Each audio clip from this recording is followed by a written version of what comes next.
What's up, guys? Rusty back at it again with another video, and today we're going to talk about 5 things I hate about this STI. Welcome to the battlefield.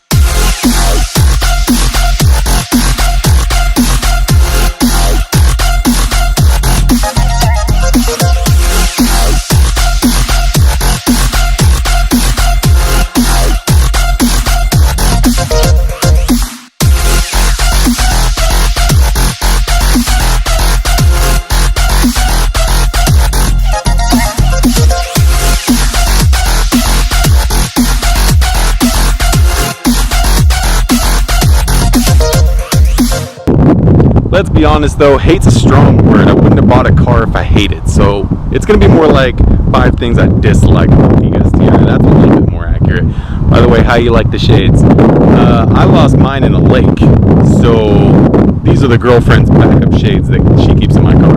I think I still look pretty fly though. Anyway, where was I? Stop getting me off track. Let's talk about 5 things I dislike about my STI. Okay, let's get started by prefacing this a little bit at first. Some of these things are manufacturer things I dislike, so I don't want to mislead you there, but there are a couple things that are more of a personal, my Subi only things that I dislike as well. So a couple things I list here won't be on everything, obviously, it's just on mine, and then a couple things is for the community, for just about every Subaru. So with that being said, number one, the damn rims. Why must there be inexperienced drivers out there or people that just get too close to curbs? Walked over to the wrong side. But look at this. How hard is it to just not hit a curb? Look at the curb rush on my damn wheel. It's freaking everywhere. I actually like the stock wheels on this car, but when you have people, especially previous owners from one that you bought, curb the shit out of them, they're like ruined to you, you know? This is just disgusting looking. It drives me nuts. It's not hard to parallel park. It's not hard to drive around a curb. So if you don't know, now you know. Learn how to. Number two, this is going to be more of an age factor. My Subaru is a 2011, so there are plenty of paint blemishes. I think I've mentioned this in a previous video, but most of the paint is still really good, and then there's some that just really aren't. And maybe a good detail, would fix those issues. Maybe it'd bring it down. Maybe it's just in clear coat, But there's just like this one issue, and this was totally my fault. 100% happened during the winter. I wasn't paying attention. This was my fault. Don't know how well you'll be able to see it, but there's a nice scuff right on the butt cheek here. Yeah, that was my bad.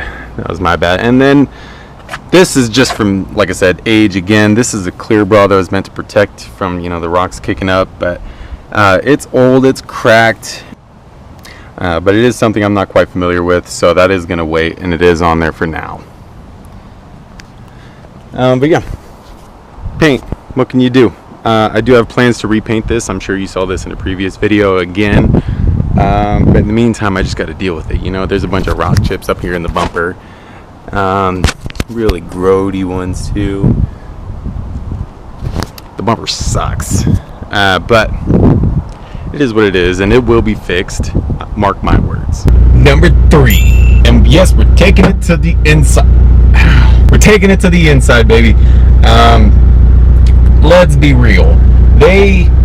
Subaru really cheaped out on the interior here. I can talk about the door panels. I can talk about the dash, yada yada yada. Right now, I'm going to talk about a certain aspect that I'm sure everyone has issues with, and it's something you touch all the time, so I don't know why it's really cheap, and I'm sorry, I just don't know what to do with my hands. But it's the center console. Like, why is this cheap? Hold on, wait, look at this. What the fuck? This is cheap as hell. This is the most cheap plastic piece of crap I have ever freaking seen in a car. I get it, lightweight and bullshit, but like, geez, one good hard like corner and send your passenger into it and it's fucked. It's gonna rip right off. Move on, just move on. Number 4, and I think this goes for pretty much all Subaru owners. Scratch that. Everyone that owns a Subaru with a turbo is just about afraid of this. And if you haven't heard about it, you're living under a rock. And that's the dreaded ringland, or really just any mechanical issues. Obviously, you know, most of the time we do it to ourselves, racing it, whatever, but at the same time, even when we're driving it normal, we're always worried that a check engine light's going to come on or anything like that, and that's just not a right way to live.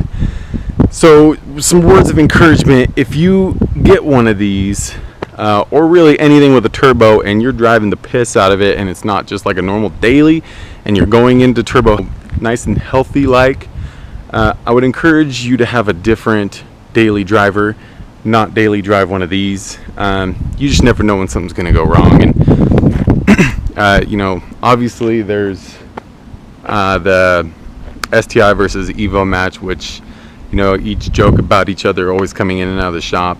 That, you know, that is legitimate, and it's not always in our control, and sometimes things happen. Shit, when I bought this car, I drove it for 3 days before it made it to the shop. Like, fuck, man.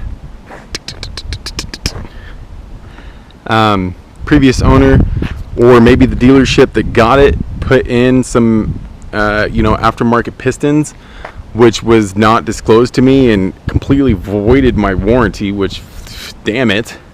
But one of those pistons, when they were put in, didn't get cleaned up properly when they were closing the case, and fucking debris made it in and completely fried one of my pistons. What can you do? Drove the car for a weekend before that happened. And you know, that's a story for another time, but that's just the kind of worries that you have to have when you're driving, you know, an incredible machine.